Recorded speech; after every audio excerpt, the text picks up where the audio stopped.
नमस्कार। आज हम एक ऐसे रिश्ते की गहराई में उतर रहे हैं जो सदियों पुराना है, लेकिन हर गुजरते दिन के साथ और मजबूत होता जा रहा है। भारत और जापान का संबंध। बिल्कुल। ये एक ऐसी कहानी है जिसमें इतिहास, संस्कृति, अर्थव्यवस्था और हाँ, रणनीति के धागे एक साथ बुने हुए हैं। और इसे समझने के लिए, जैसा आपने कहा, हमारे पास कई स्रोत हैं।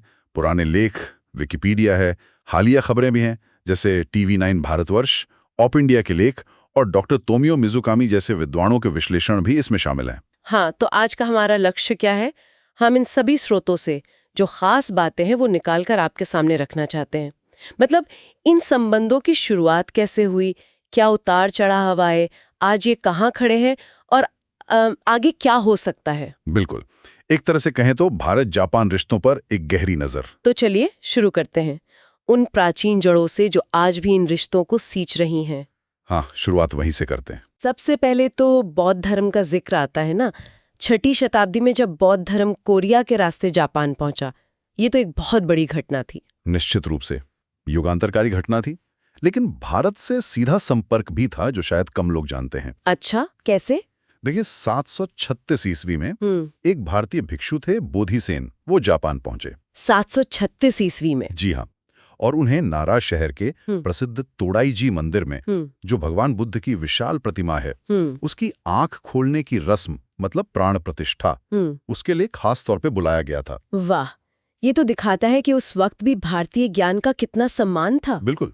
और ये सिर्फ धर्म की बात नहीं थी, इसका असर संस्कृति पर बहुत गहरा पड़ा। हाँ, ये मैं पूछने वाली थी, ये सिर्फ धार्मिक विचारों का आदान प्रदान था या कुछ और भी? नहीं, ये एक पूरा सांस्कृतिक संगम था। आप देखिए, जापानी संस्कृति में आज भी भारतीय देवी देवताओं के स्वरूप दिखते हैं।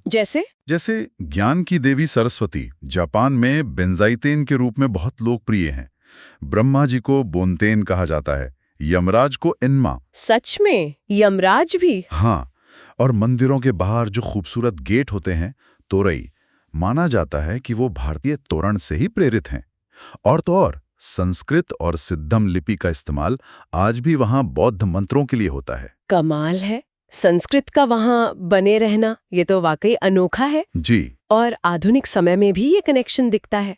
स्वामी विवेकानंद ने भी तो कहा था, जापान जाकर आंखें खोलने वाली बात। हाँ, वो जापान के आधुनिकीकरण, उनके राष्ट्र प्रेम से बहुत प्रभावित हुए थे। लेकिन देखिए, इतिहास हमेशा एक सीधी रेखा में नहीं चलता। मतलब? जैसे 13वीं सदी में जब मंगोलों ने जापान पर हमला किया, तो उसे विफल करने वाली हवा को कामिकाजे यानी दैवीय हवा कहा गया। इस घटना ने वहां राष्ट्रवाद को बहुत बल दिया और शायद बौद्ध धर्म से ध्यान थोड़ा हट गया। अच्छा, ये भी एक पहलू है। फिर भी संपर्क तो बना रहा। जैसे 16वीं सदी में पहले जापानी जो गोवा पहुंचे, वो ईसाई दूत थे, तो रास्ते अलग अलग रहे। चलिए अब थोड़ा आगे बढ़ते हैं। 20वीं सदी की शुरुआत, भारत का स्वतंत्रता संग्राम। यहाँ जापान की भूमिका काफी अहम और थोड़ी कॉम्प्लिकेटेड भी रही है ना?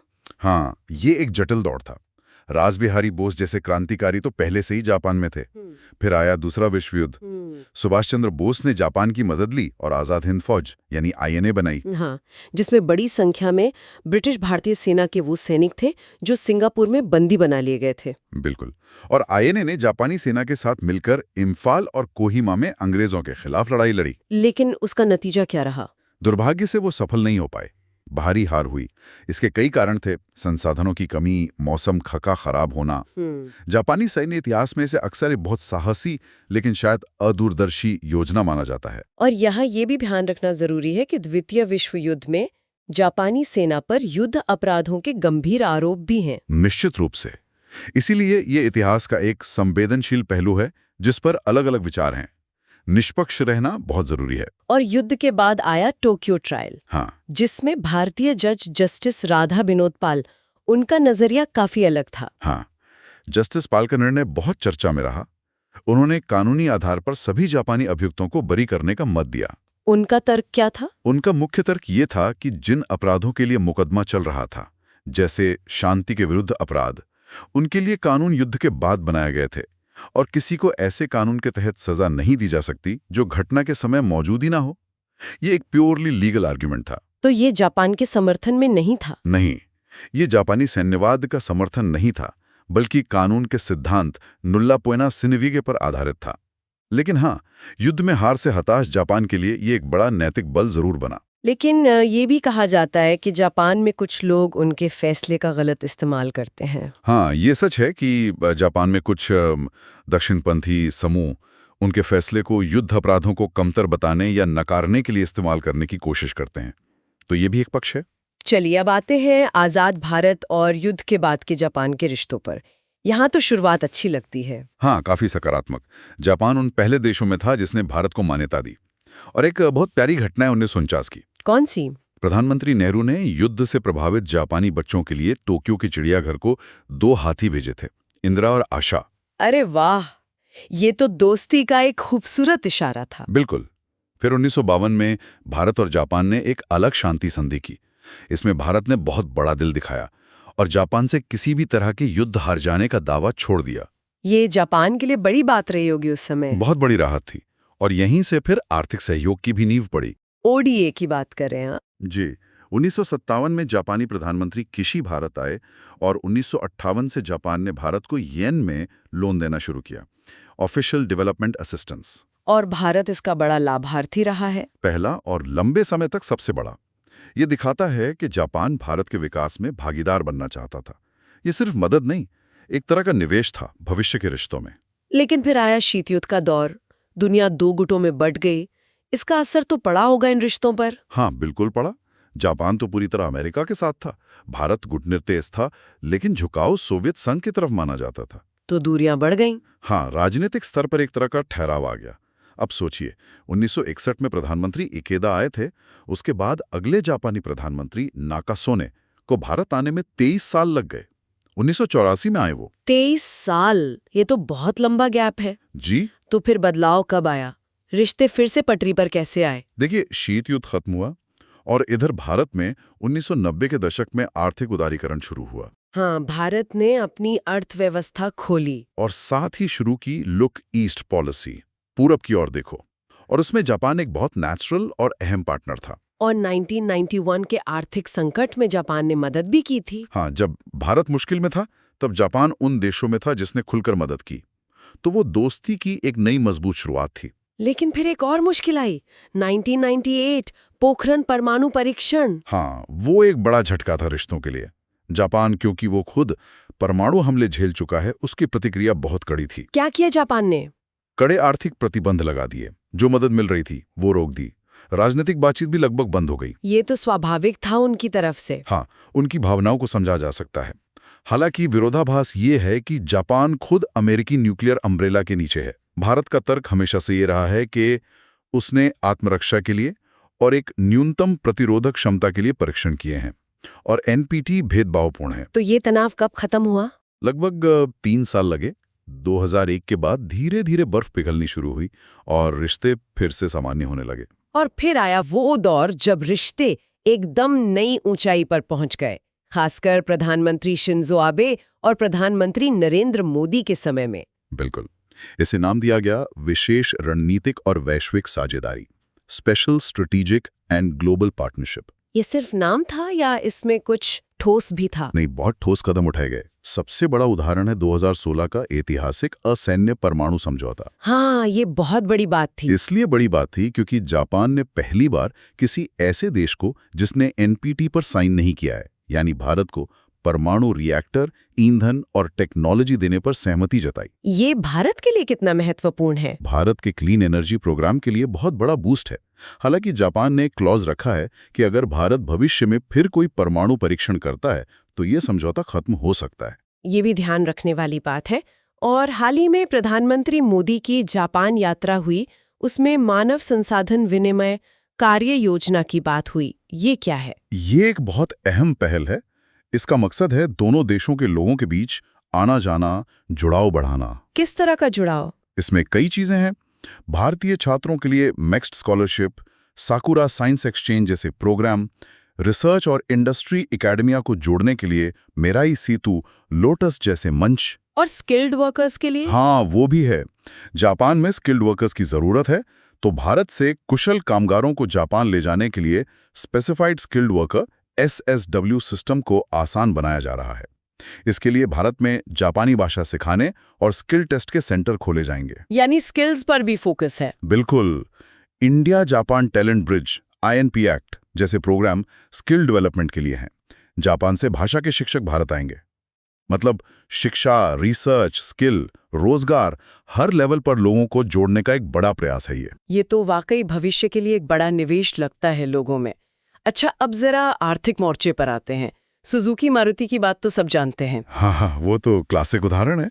सुजुकी सबसे पहले आने वालों में से थी और आज भी मारुति सुजुकी मार्केट लीडर है। लेकिन अब कहानी इससे कहीं आगे है। कैसे? जापान भारत में टॉप निवेशकों में से एक है। 2000 से 2019 के बीच ही $30 अरब से ज्यादा का FDI आया। ओह! द्विपक्षीय व्यापार भी बढ़ रहा है। 2023-24 में करीब $23 अरब का था। और ODA तो है ही।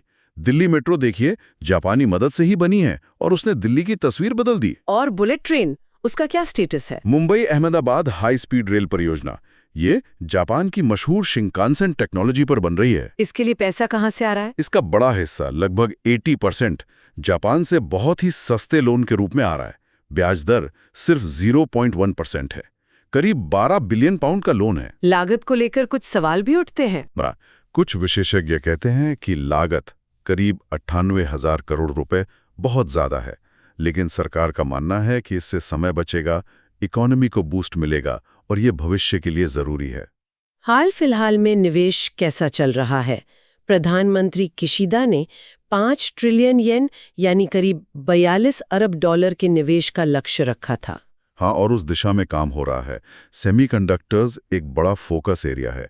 जुलाई 2023 में एक MOU भी साइन हुआ है इसके लिए। और कौन से सेक्टर में निवेश आ रहा है? स्टील सेक्टर में JFE स्टील एक बड़ा निवेश 445 अरब रुपए कर रही है, खास तरह का इलेक्ट्रिकल स्टील बनाने के लिए। ऑटो सेक्टर में सुजुकी गुजरात में नया प्लांट 350 अरब रुपए लगा रही है। टोयोटा भी कर्नाटक और महाराष्ट्र में हाइब्रिड और इलेक्ट्रिक गाड़ियों क्रमशः 33 अरब और 200 अरब रुपए पर भारी पैसा लगा रही है। यानी क्लीन एनर्जी और EVs पर काफी जोर है। बिल्कुल, ये सब भारत को एक क्लीन मोबिलिटी हब बनाने में मदद करेगा। ये जो बड़े निवेश आ रहे हैं, क्या इनका फायदा सिर्फ बड़ी कंपनियों को हो रहा है या छोटे उद्योगों SMEs तक भी पहुंच रहा है? ये बहुत अच्छा सवाल है और अच्छी बात यह है कि इसका असर नीचे तक जा रहा है। जापानी कंपनियां अब अपनी सप्लाई चेन में भारतीय SMEs को जोड़ रही हैं। उदाहरण के तौर पर? जैसे सेमीकंडक्टर में टोक्यो इलेक्ट्रॉन, फुजीफिल्म जैसी कंपनियां टाटा इलेक्ट्रॉनिक्स के साथ मिलकर काम कर रही हैं और इससे भारतीय सप्लायर्स को ग्लोबल चिप इंडस्ट्री का हिस्सा बनने का मौका मिल रहा है। उन्हें न सिर्फ बिजनेस मिल रहा है, बल्कि टेक्नोलॉजी और क्वालिटी स्टैंडर्ड्स भी इंप्रूव हो रहे हैं। और ऑटो सेक्टर में? ऑटो में भी टोयोटा और सुजुकी जैसी कंपनियां अपने सप्लायर नेटवर्क को छोटे शहरों तक ले जा रही हैं। फुजित्सु जैसी IT कंपनियां हजारों भारतीय इंजीनियरों को हायर कर रही हैं। तो लोकल कंपनियों को टेक्नोलॉजी और ग्लोबल मार्केट दोनों मिल रहे हैं। क्या इसका कोई असर ग्रामीण अर्थव्यवस्था पर भी पड़ रहा है? हाँ, कुछ दिलचस्प उदाहरण हैं। जैसे एक जापानी कंपनी है सुजित्स कॉर्पोरेशन।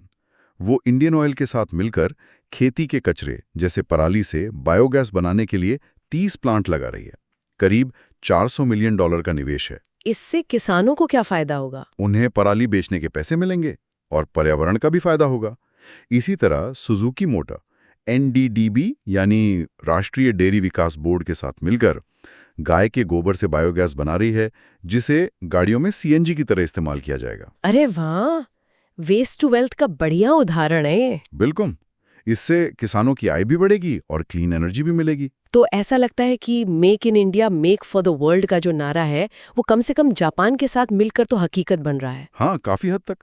निप्पॉन स्टील का निवेश देखिए, इससे भारत स्पेशल स्टील एक्सपोर्ट कर सकेगा। निडेक, मुसाशी सेमिज़ू, दाइची लाइफ जैसी कंपनियां सिर्फ पैसा नहीं लगा रही हैं, वो भारतीय टैलेंट में इन्वेस्ट कर रही हैं। और स्टार्टअप? जापानी वेंचर कैपिटल फंड अब भारतीय स्टार्टअप्स में भी रुचि दिखा रहे हैं, खासकर डीप टेक यानी एडवांस्ड टेक्नोलॉजी वाले स्टार्टअप्स में। उन्हें पैसा भी मिल रहा है और ग्लोबल कनेक्शन भी। पूर्वोत्तर के विकास के लिए असम सरकार और एशियन होल्डिंग्स के बीच जो MOU हुआ है, वो भी इसी दिशा में एक कदम है। चलिए अर्थव्यवस्था से आगे बढ़कर अब बात करते हैं रणनीतिक साझेदारी की।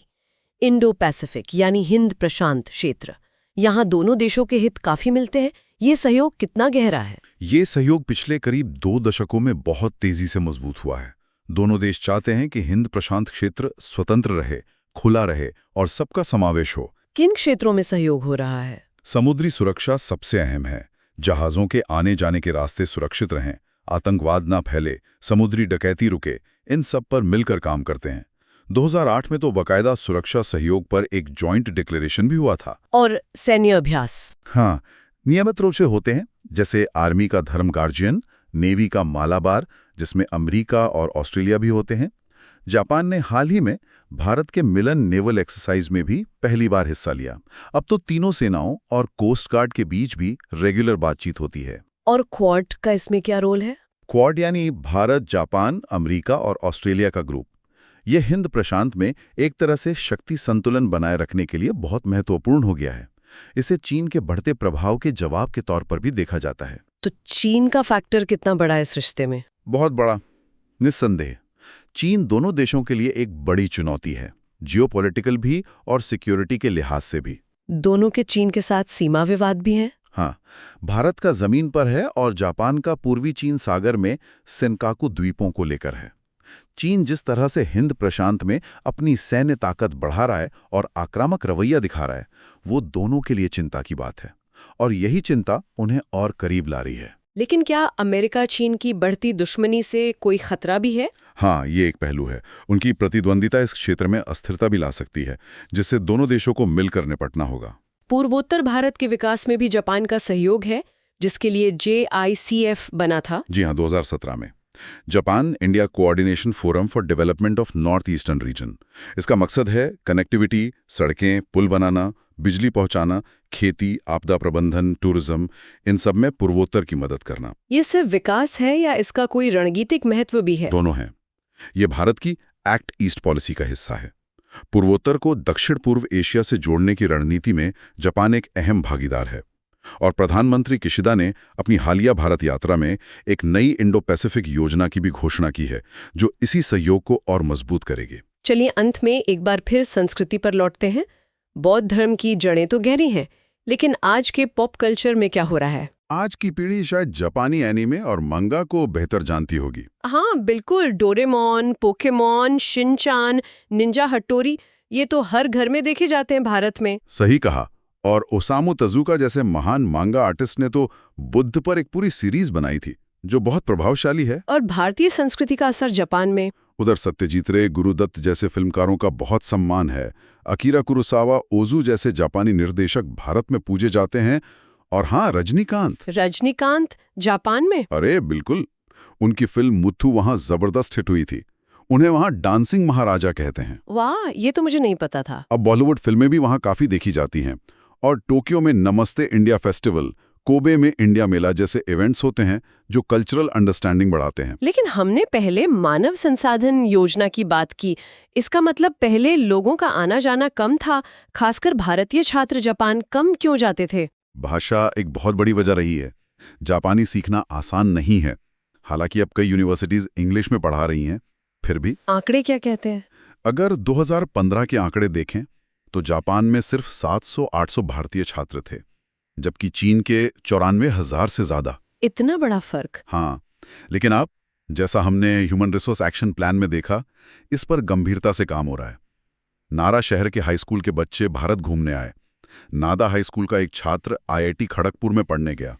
ये छोटे छोटे ही सही, पर पॉजिटिव संकेत हैं। उम्मीद है कि आने वाले सालों में ये तस्वीर बदलेगी। तो कुल मिलाकर अगर हम इस पूरी चर्चा को समेटें तो इस रिश्ते का भविष्य कैसा लगता है?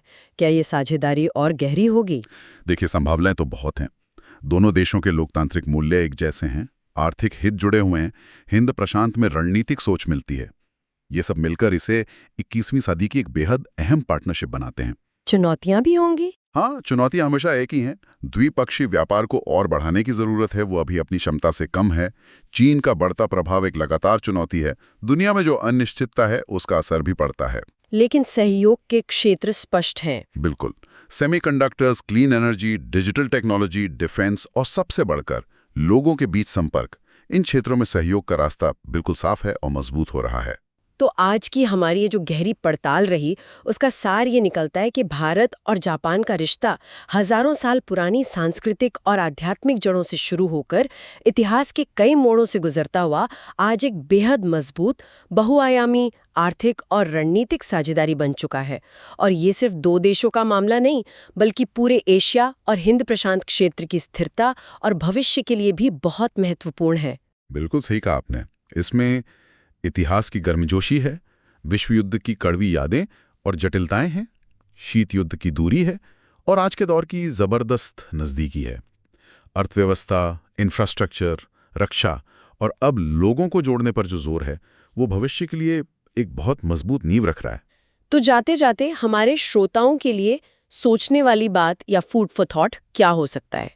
ये सोचना दिलचस्प होगा कि जैसे जैसे टेक्नोलॉजी हमें और करीब ला रही है, क्या ये दो प्राचीन सभ्यताएं, भारत और जापान, अपनी खास सांस्कृतिक और दार्शनिक समझ के साथ भविष्य की जो बड़ी वैश्विक चुनौतियां हैं, जैसे क्लाइमेट चेंज, अगली महामारी या आर्टिफिशियल इंटेलिजेंस की नैतिकता, इनका सामना करने के लिए कोई नया अनोखा तालमेल बना सकती हैं? एक ऐसा तालमेल जो सिर्फ सरकारों या कंपनियों का न हो। हाँ, जो शायद लोगों के स्तर पर ज्यादा गहरा हो और जो दुनिया को शायद एक अलग, ज्यादा संतुलित रास्ता दिखा सके।